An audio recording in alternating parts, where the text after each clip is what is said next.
Bonjour les amis, j'espère que vous êtes en pleine forme. Je vous remercie d'être présents régulièrement avec nous pour participer à cette pensée du jour. Aujourd'hui, quand la vie spirituelle semble fade.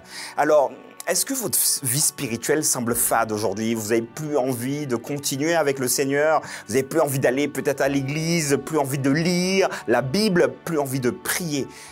Comment faites-vous? En tout cas, ceux qui sont passés par là et si vous vous en êtes sortis, comment faites-vous pour que votre vie spirituelle puisse être redynamisée? N'hésitez pas à mettre vos conseils dans les commentaires parce que ceux qui regardent cette pensée du jour seront intéressés par vos petits tips pour les aider à se rebooster spirituellement. Nous allons aborder ce sujet aujourd'hui, quand la vie spirituelle semble fade.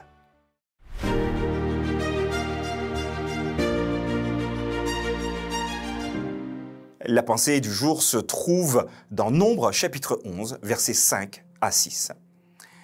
Nous nous souvenons des poissons que nous mangeons en Égypte et qui ne nous coûtaient rien, des concombres, des melons, des poireaux, des oignons et des aules. Maintenant, notre âme est desséchée, plus rien.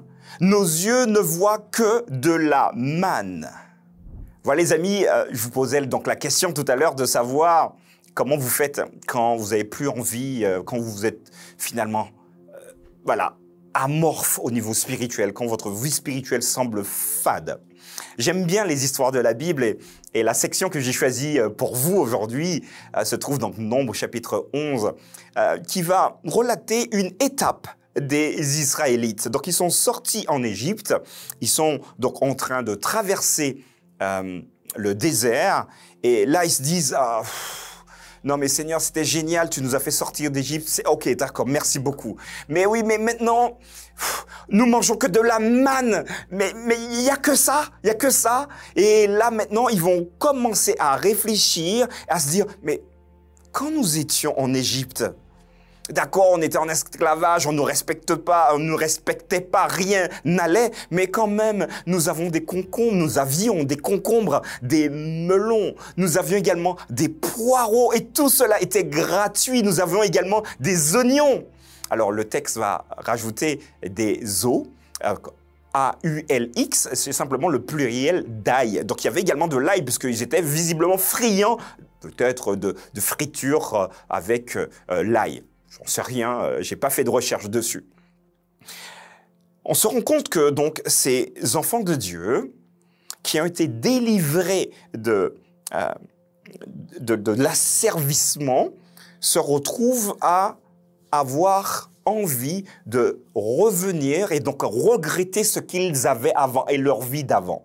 Ça nous arrive très souvent en tant que croyants chrétiens. Alors, je ne vais pas vous le cacher, la vie chrétienne est exigeante. Elle nous invite également à nous détacher de certains éléments qui nous retiennent prisonniers.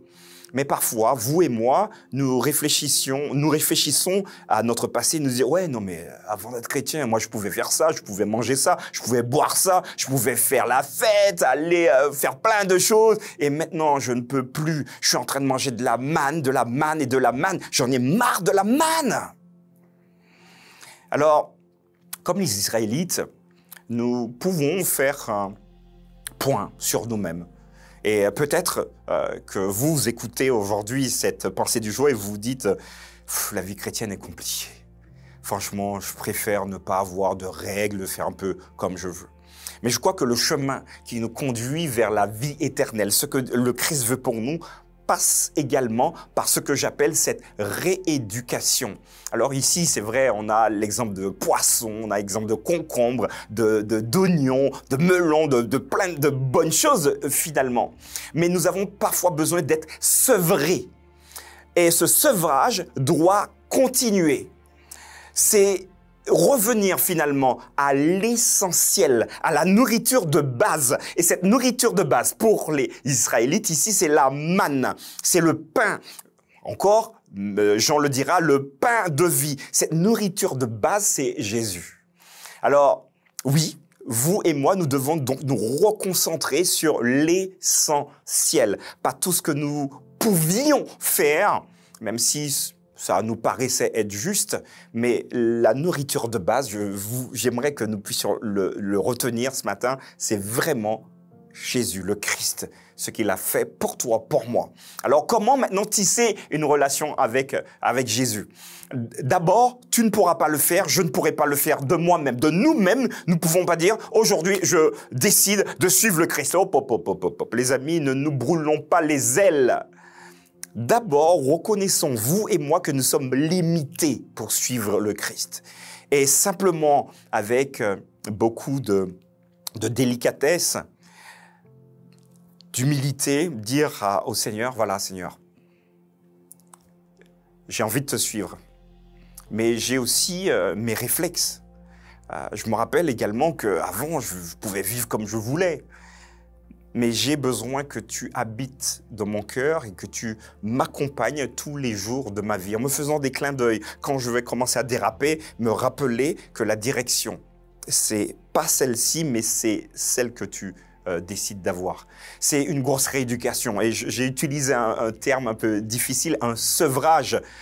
Vous pouvez imaginer que celui qui a l'habitude de boire de l'alcool et qui est donc addict à l'alcool, à partir du moment où il n'a pas son verre ou sa bouteille, il devient nerveux, il transpire, il devient agressif parce qu'il veut retrouver ce qu'il a perdu. Peut-être que dans notre vie spirituelle, c'est également cela qui nous arrive.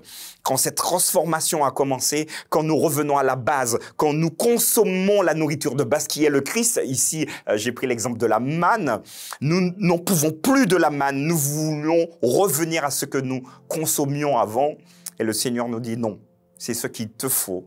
Mais ce qui est intéressant, c'est que le désert ne durera pas éternellement. Pour eux, c'était 40 années.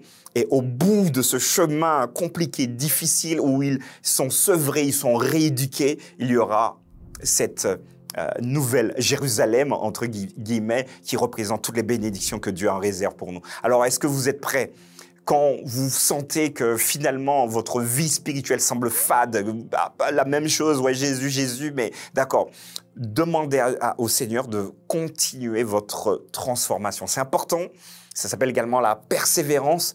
Ne baissez pas les bras, faites-vous aider le cas échéant, donc ne restez pas tout seul à vous battre contre vous-même, mais surtout demandez l'assistance de notre Seigneur. N'hésitez pas à me dire ce que vous pensez dans les commentaires et surtout de nous donner vos conseils quand une vie spirituelle commence à devenir fade. Alors je sais que la prière c'est génial, mais parfois on n'a même pas envie de prier, on n'a même pas envie de lire la Bible, mais donnez des éléments pour que nos amis qui lisent également les commentaires puissent trouver des conseils pour leur permettre d'avancer ensemble.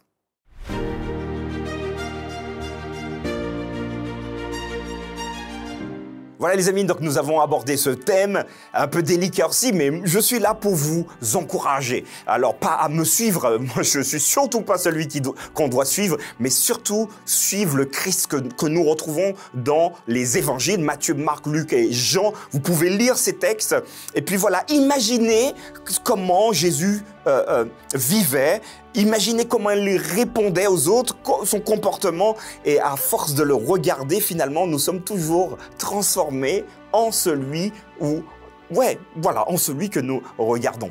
Demain, nous allons aborder un nouveau thème, voir Dieu et vivre. D'après vous, est-ce qu'on peut voir Dieu et vivre? Je vous donne rendez-vous demain pour une nouvelle pensée du jour.